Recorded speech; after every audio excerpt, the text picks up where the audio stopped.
अस्सलाम वालेकुम। आज हम हमारे 12th के सेकेंड लेसन यूरोपीय इस्तेमाल यूरोपियन कॉलोनियलिज्म के का लास्ट पॉइंट पढ़ने वाले हैं 2.3.4 अफ्रीका के बारे में। अफ्रीका ये दूसरे नंबर का सबसे बड़ा कॉन्टिनेंट है, बरआज़म है दुनिया का। और इसकी स्टोरी, इसकी कहानी आज हम देखेंगे। जो आपकी स्क्रीन पर नज़र आ रहा है ये अफ्रीका है, अफ्रीका का नक्शा है ये बरआज़म है, अफ्रीका बरआज़म। हमने देखा था कि यूरोपीय ताकतवर जो ममालिक हैं, यूरोपीय मुसाफिर, वो अफ्रीका भी पहुंच गए। ये यूरोप है, ये यूरोप के अंदर आपने देखा है बहुत सारी कंट्रीज़ हैं। ये भी एक बरआज़म है। इंग्लैंड है, यूनाइटेड किंगडम, स्पेन, पुर्तगाल, फ्रांस, जर्मनी, इटाली। तो ये सारे जो बरआज़म के ममालिक हैं, ये यहाँ अफ्रीका भी पहुँच गए।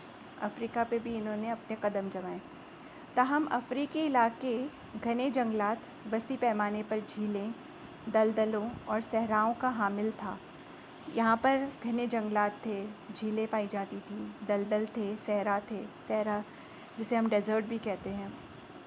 तो ये सब चीज़ों से यूरोपीय लोग जो थे वो नावाकिफ़ थे। यूरोपियों को नहीं पता था कि ये यहाँ पर इतनी बड़ी तादाद में ये सब चीज़ें पाई जाएंगी। तो क्या हुआ कि यूरोप से, ये जो आपके स्क्रीन पर तस्वीर नज़र आ रही है, लियोपोल्ड दुआम, इनका नाम था लियोपोल्ड सेकेंड दुआम। ये बेल्जियम के बादशाह थे। बेल्जियम के आपको नक्शे पे नज़र आ रहा है, यूरोप के नक्शे में बेल्जियम जो ऑरेंज कलर का, यहाँ ये बेल्जियम, उसका जो कैपिटल है ब्रसेल्स। तो बेल्जियम के बादशाह ने अपनी हुकूमत कायम की यहाँ अफ्रीका में, जिस इलाके पे, उस इलाके को कॉन्गो कहा जाता है, कॉन्गो। यहाँ पर उन्होंने अपनी हुकूमत कायम की। उन्होंने हुकूमत से मुराद, उन्होंने वहाँ पे अपनी कॉलोनी बसाई। उन्होंने 1876 में ब्रसेल्स में, यहाँ है बेल्जियम का, ये जो आपको रेड नज़र आ रहा है ब्रसेल्स, वहाँ पर एक जोग्राफियाई कॉन्फ्रेंस का इनेकाद किया। और इस असेंबली में यूरोपीय जोग्राफियादां और मुहक्किकीन को जमा किया। अफ्रीका में कॉलोनी बसाने का एक ख़ास मकसद था, और वो था इल्म को फैलाना है। तो इल्म को फैलाने के लिए एक ऑर्गेनाइजेशन कायम की गई। ये सारा काम जो है लियोपोल्ड दुआम ने किया, बेल्जियम के बादशाह ने ही किया। जो अदारा कायम किया गया, उस अदारे का नाम था International Association for the Exploration and Civilisation of Central Asia, Africa, in 1876। दोबारा सुन ले, International Association for the Exploration and Civilisation of Central Africa in 1876। उसका हेडक्वार्टर ब्रसेल्स में था। और ये जो अदारा था वो साइंस और जो ग़ुलामी है उसको ख़त्म करना, और इलाकों पर अपने इक़्तिदार कायम करना, उसे ख़त्म करना, ये और जो यूरोपियन कंट्रीज़ थे, यूरोपीय ममालिक थे, वो अफ्रीका के जो किनारे वाले जितनी भी ममालिक थे, साहिली ममालिक थे, उन पर अपना कब्ज़ा जमाते थे। तो उनके ताल्लुक़ से ये ऑर्गेनाइजेशन काम करती थी। तो उर्दू में इसे कहते हैं वस्ती अफ्रीका की तलाश और तहज़ीब के लिए बैनुल अक़वामी एसोसिएशन। इस नाम से यह अदारा कायम हुआ। 1884 में बर्लिन ये जर्मनी में है। तो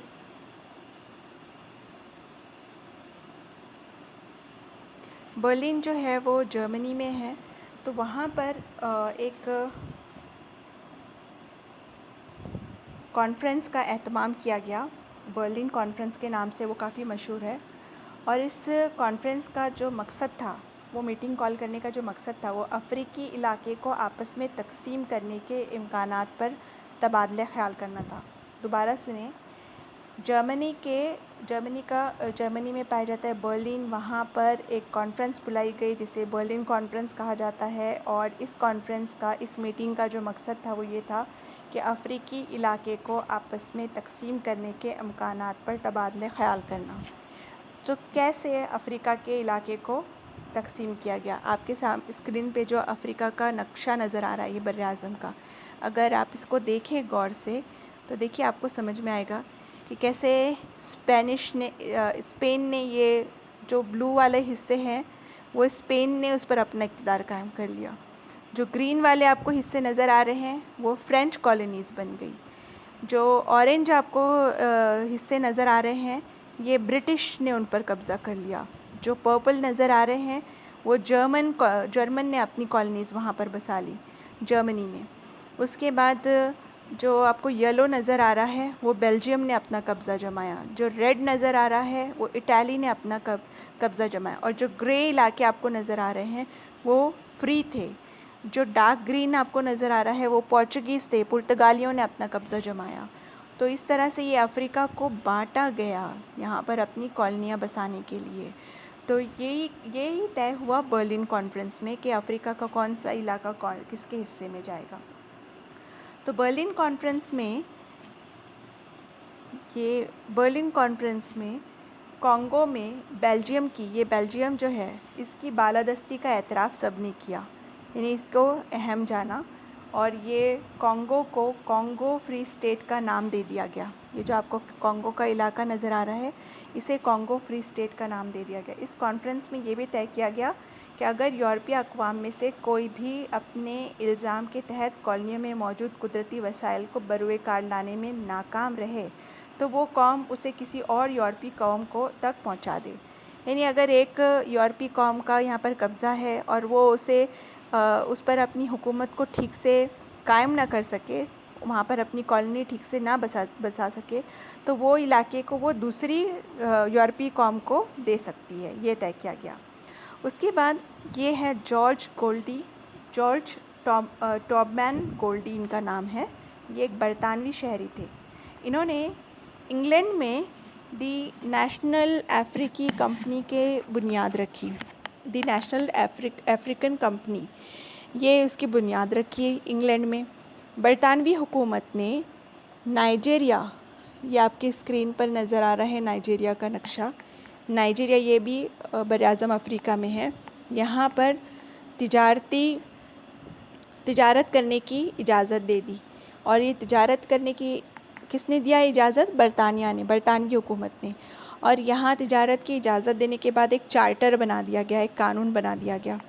बाद में ये कंपनी, जिसका नाम था दी नेशनल अफ्रीकन कंपनी, उन्होंने अपनी बरतानवी हुकूमत यहाँ पर हासिल कर ली। उसके बाद नाइजीरिया में बरतानवी हुकूमत की तरफ से एक कॉलोनी कायम हो गई, यानी अब यहाँ पर बरतानवी हुकूमत का कब्ज़ा हो गया। उसके बाद यहाँ आपको नज़र आ रहे हैं ये तस्वीर ओटो वॉन बिस्मार्क की। ये जर्मन एम्पायर के चांसलर भी थे। तो इन्होंने 1883 में मगरबी अफ़्रीका में पहली जर्मन कॉलोनी कायम की। अफ़्रीका के मगरब में ये जर्मनी का नक्शा आपको नज़र आ रहा है आपकी स्क्रीन पर। ये जो यहाँ पर आप देख सकते हैं इसका कैपिटल है बर्लिन, जहाँ पे कॉन्फ्रेंस हुई थी। हमने पिछले 2 स्लाइड्स पहले पढ़ा।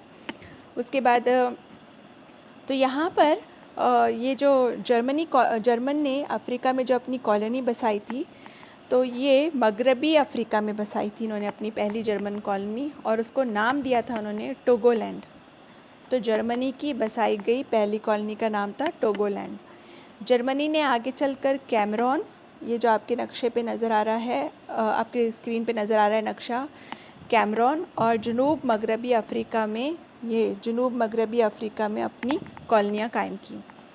ये थी जर्मनी की कॉलोनीज़। उसके बाद फ्रांस, जो मगरबी ये जो यूरोप का एक अहम मुल्क फ्रांस, ये भी ताकतवर मुल्क था। इसने अफ़्रीका में सेनेगल, ये जो आपको अफ़्रीका का नक्शा नज़र आ रहा है उसमें सेनेगल और गैम्बिया आप देख सकते हैं यहाँ पर, ये है गैम्बिया, और खित्ते में कॉन्गो के शुमाल में अपनी बालादस्ती कायम की। शुमाली इलाकों में अपनी बालादस्ती कायम की इन्होंने।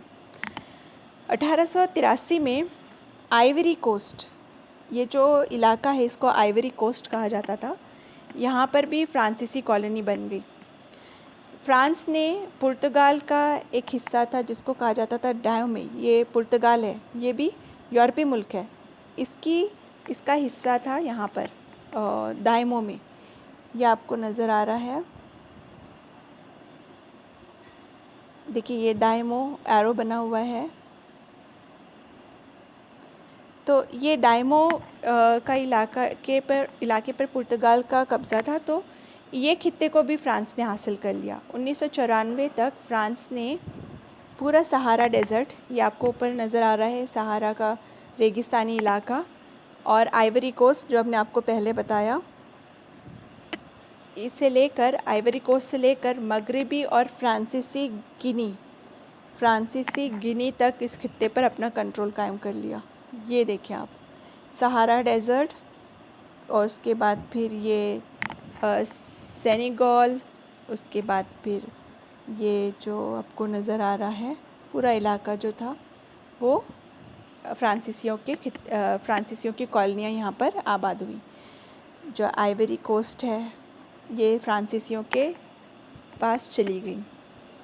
मशरक़ी अफ़्रीका में ये देखिए गिनी, जो आपको फ्रांसीसी गिनी, यानी ये इलाके पर भी फ्रांस का कब्ज़ा था, इसको गिनी कहा जाता था। मशरक़ी अफ़्रीका में केप कॉलोनी, ये अफ़्रीका का नुक्ते रास भी कहा जाता है, या जुनूबी नुक्ता है, ये बिल्कुल जुनूब में वाक़ है केप कॉलोनी। और नटाल, और ये नटाल एक प्रोविंस है, एक सूबा है।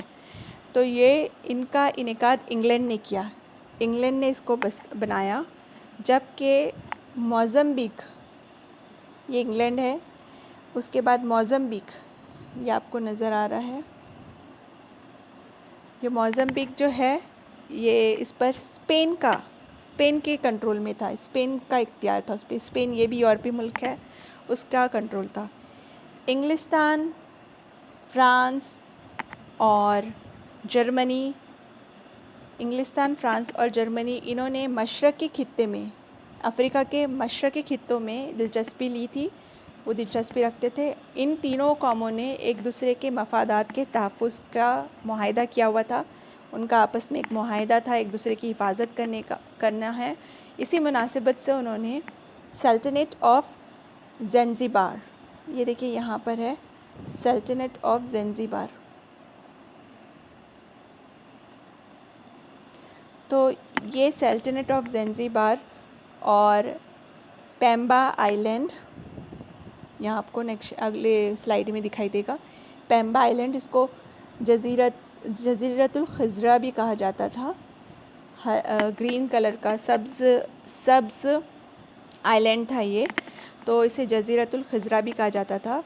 उसके अलावा मशरक़ी अफ़्रीका का साहिली ख़ित्ता और मडगास्कर, ये मशरक़ी इलाके का साहिली ख़ित्ता और मडगास्कर, ये आइलैंड फ्रांस, शुमाली अफ़्रीका का साहिली खित्ता इंग्लैंड और जुनूबी खित्ता जर्मनी को दिया गया। तो इस तरह से ये जो कॉलोनियाँ हैं यूरोपीय ममालिक ने आपस में बांट ली। 1897 में जर्मनी ने मशरक़ी अफ़्रीकी खित्ते को जर्मन ईस्ट अफ्रीका कंपनी से संभाला। जर्मनी ने मशरक़ी अफ़्रीकी खित्ते को जर्मन ईस्ट अफ्रीका कंपनी से संभाला, और इंग्लैंड ने ज़ंज़ीबार, ये जो अभी आपको बताया था यहाँ पर ज़ंज़ीबार, पेम्बा आइलैंड और न्यासालैंड, ये जो आपको मालावी नज़र आ रहा है इसको न्यासालैंड भी कहा जाता था। तो न्यासालैंड को अपना मुहाफ़िज़ करार दिया और इसे ब्रिटिश ईस्ट अफ्रीका के नाम से भी जाना जाता है। तो ये पूरे इलाके को ब्रिटिश ईस्ट अफ्रीका का नाम दिया गया। उसके बाद ये देखिए आप, न्यासा का इलाका है ये। उसके बाद जो ये मराकश है, जिसको हम इंग्लिश में मोरक्को कहते हैं, मोरक्को, अलजायर, ट्यूनिस यहाँ पर आपको नज़र आएगा, यहाँ पर है वो ट्यूनिस। उसके बाद ट्रिपोली, मोरक्को, ट्यूनिस, और ट्रिपोली यहाँ नज़र आ रहा है आपको।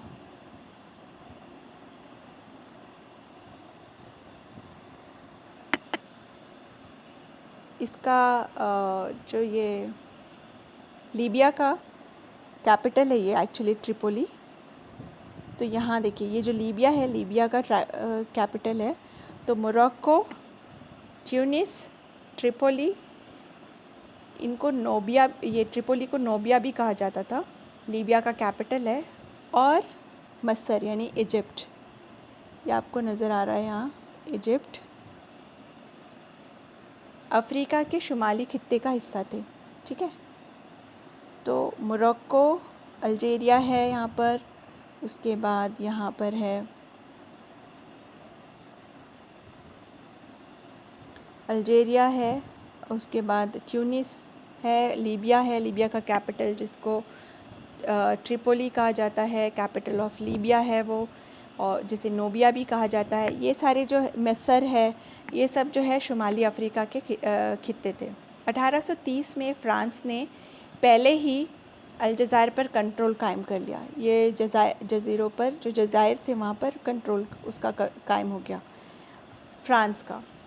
इटली, फ्रांस और इंग्लैंड ट्यूनिस पर कब्ज़ा करना चाहते थे। इटली, फ्रांस और इंग्लैंड ट्यूनिस पर कब्ज़ा करना चाहते थे, जो अभी हमने आपको बताया, ट्यूनिस। इस मुकाबले में फ्रांस कामयाब रहा और अपने तुर्क सुल्तान से ट्यूनिस को हासिल कर लिया। उसके बाद फ्रांस ने मोरक्को को भी हासिल कर लिया। इटली ने ट्रिपोली और साइरेनिका को फ़तेह कर लिया। ट्रिपोली और साइरेनिका का इलाका जो है वो यहाँ देखिए आप, ये चला गया इटली के पास। तो इस तरह से इन्होंने अफ्रीका के ममालिक के हिस्सों में अपनी अपनी कॉलोनियाँ बसाई। यूरोपीय लोगों ने अपनी कॉलोनियाँ बसाई। इंग्लैंड और फ्रांस ये दोनों भी मस्र पे कब्ज़ा करना चाहते थे। मस्र यानी इजिप्ट, ये आपको ग्रीन खित्ता, जो ग्रीन इलाका नज़र आ रहा है, ये मस्र है। तो इंग्लैंड और फ्रांस यहाँ पर कब्ज़ा करना चाहते थे। अंग्रेज़ों ने सिकंदरिया से काहिरा तक रेलवे तामीर करवा ली, इसीलिए।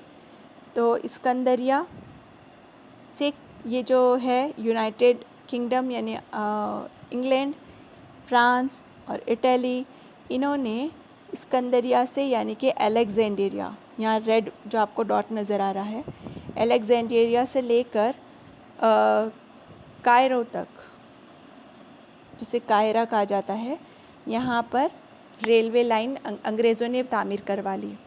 उसके बाद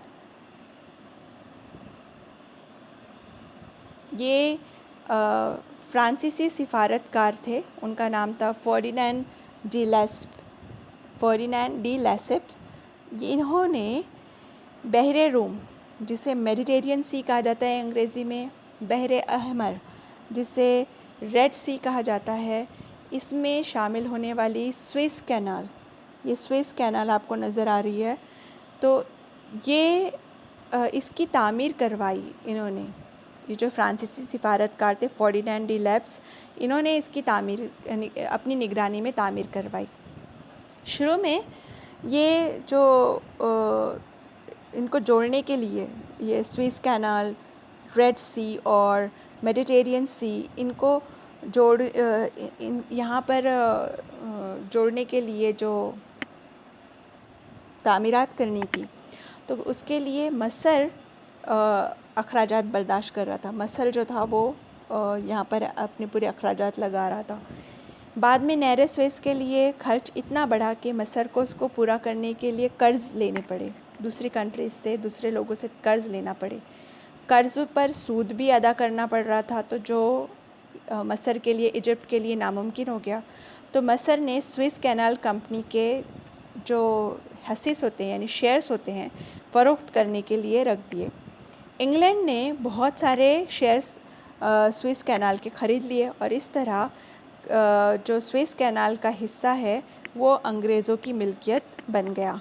1922 में आगे चलकर मस्र आज़ाद हुआ, लेकिन ये जो इलाका था उस पर अंग्रेज़ों का कब्ज़ा हो चुका था। मसर के जुनूब में आप यहाँ देख सकते हैं कि सूडान है। सूडान जो है वो मसर की बिल्कुल जुड़ी हुई रियासत है। इंग्लैंड मसर को बरतानवी मुहाफ़िज़ समझे जाने की खूबी से सूडान में भी यही किरदार अदा कर चुका था। यानी कि इंग्लैंड जो है वो चाहता था कि मसर की हिफाजत हो, तो इसलिए वो सूडान पे भी अपना कब्ज़ा चाहता था। तो सूडान इंग्लिस्तान के लिए इसलिए अहम था कि मसर की जो नील रिवर है, नाइल रिवर जिसे हम कहते हैं, दरियाई नील उर्दू में कहते हैं, नाइल रिवर, ये मसर के लिए बहुत अहम थी। तो और ये लाइफलाइन मानी जाती थी। तो इसीलिए, और वो कहाँ जाती थी, आगे बढ़कर सूडान में जाती थी। तो इसलिए इंग्लैंड जो है वो सूडान पर भी अपना कब्ज़ा करना चाहता था, अपनी बालादस्ती कायम रखना चाहता था। तो सूडान में बरतानवी फ़ौज के मुंतकिल होने के बाद अंग्रेज़ों ने युगांडा से, देखिए यहाँ पर है, ये सूडान है, उसके बाद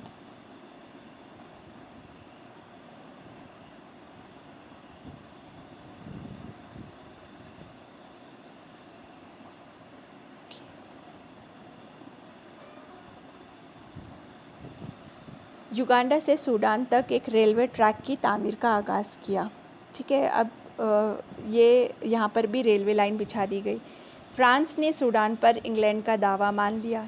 फ्रांस ने एक्सेप्ट कर लिया कि सूडान जो है वो, फ्रांस ने ये मान लिया कि सूडान जो है वो, उस पर अंग्रेज़ों का कब्ज़ा है, और बदले में अफ़्रीका के मगरबी हिस्सों में कुछ सहूलतें मांग ली। और उसके बदले में जो अफ़्रीका के मगरबी हिस्से थे, इलाके थे, वहाँ पर कुछ सहूलतें इसने हासिल कर ली। अफ़्रीका के जुनूबी इलाके में ये देखिए यहाँ पर जो हम आपको बता रहे थे, युगांडा से सूडान तक ये रेलवे लाइन कायम हो गई। और ये रेलवे लाइन तामीर करने के बाद फ्रांस ने सूडान पर, युगांडा पर अंग्रेज़ों की बर्तरी को मान लिया, और उसके बाद फिर उसके बदले में अफ़्रीका के मगरबी हिस्सों में कुछ सहूलतें मांग ली। उसके बाद यहाँ आप देखें, अफ़्रीका के जुनूबी इलाका, जो हमने आपको पहले भी बताया था, केप कॉलोनी के नाम से जाना जाता है, और नटाल, ये दोनों भी बरतानवी कब्ज़े में थे। और ऑरेंज फ्री स्टेट और ट्रांसवाल डच कंट्रोल में था। यानी ये जो ऑरेंज फ्री स्टेट और ट्रांसवाल, ये दो इलाके, ये ऊपर आपको नज़र आ रहा है, साउथ अफ्रीकन रिपब्लिक ट्रांसवाल, ये इलाका और ये इलाका, यहाँ पर डच का कब्ज़ा था, डच का इख्तियार था। जोहान्सबर्ग में सोने की बहुत सारी, ये देखिए अफ़्रीका का जो अभी आपको यहाँ बताया ना, केप कॉलोनी, यहाँ पर उसी इलाके में जोहान्सबर्ग, यहाँ पर सोने की कानें दरियाफ्त हुई थी, और उसने यूरोपीय अक़वाम को जनूबी अफ़्रीका की तरफ राग़िब किया था। इसके नतीजे में इंग्लैंड ने जनूबी ख़ित्ते में अपनी कॉलोनियाँ मुस्तहकम कर ली और उसे जनूबी अफ़्रीका की यूनियन का नाम देने का फ़ैसला किया। यहाँ पर उसने इंग्लैंड ने अपनी कॉलोनियाँ बसा दी और उसको मुस्तहकम कर दिया, मजबूत बना दिया, और उसका नाम भी रख दिया जनूबी अफ़्रीका की यूनियन। और तकरीबन एक ही वक्त में पुर्तगाली अंगोला पर कंट्रोल हासिल किया। पुर्तगीज़ों ने अंगोला पर कंट्रोल, ये पुर्तगाल है, पुर्तगाल ने ये अंगोला आपको नज़र आ रहा है अफ़्रीका के नक्शे में, यहाँ पर अपना कब्ज़ा हासिल कर लिया। गिनी कोस्ट में कुछ जजीरे थे, यहाँ पर आपको नज़र आ रहा है गिनी कोस्ट, तो इसमें कुछ जजीरे थे। मोरक्को का कुछ हिस्सा ये स्पेन के कंट्रोल में आ गए, स्पेन ने इस पर अपना कंट्रोल हासिल कर लिया। इस तरह हमने देखा कि यूरोपीय ताकतवर अक़वाम ने अफ़्रीका के तमाम इलाकों पर लाकर अपनी कॉलोनियाँ बसाई, और यहाँ पर उनकी कॉलोनियाँ बसाने के बीच से वही मकासद थे जो हमने शुरुआत में देखे थे कि वो कॉलोनियों पर अपनी अक़वाम को लाकर बसाते थे इस गर्ज से ताकि वो यहाँ से तिजारत कर सके, यहाँ से सस्ते मज़दूर और ग़ुलाम हासिल कर सके, यहाँ पर वो अपने बाज़ार कायम कर सके, इन ज़मीनों पर काबिज़ हो सके, यहाँ की सियासत माशियत को तब्दील कर सके, अपनी हुकूमत कायम कर सके और ईसाई मज़हब की तबलीग कर सकें। तो इन सारे मकासद के तहत और भी मकासद थे जो हमने शुरुआत में पढ़े थे। इन सारे मकासद के तहत जो है यूरोपीय ताकतवर अक़वाम ने आकर अपनी हुकूमतें यहाँ पर कायम की थी। तो इस तरह हमने यूरोपीय इस्तेमार की तारीख़ के बारे में सीखा। अगले सबक में हम देखेंगे कि हिंदुस्तान जो हमारा मुल्क है, इसमें यूरोपीय इस्तेमार के असर व रसूख के बारे में मालूमात हासिल करेंगे। यानी यूरोपियों ने हिंदुस्तान पर अपने कैसे असरात कायम किए, कैसे अपनी कॉलोनियाँ बसाई, उसकी तारीख़ का मुताला करेंगे। आप सब ने ये लेक्चर को गौर से सुनना है। कोई डिफ़िकल्टी हो तो आप हमको कांटेक्ट कर सकते हैं और इस चैनल को सब्सक्राइब कर लें ताकि आपको जो आने वाले वीडियोज़ हैं, नए लेक्चर्स हैं, उनके बारे में मालूमात मिलती रहे। Thank you.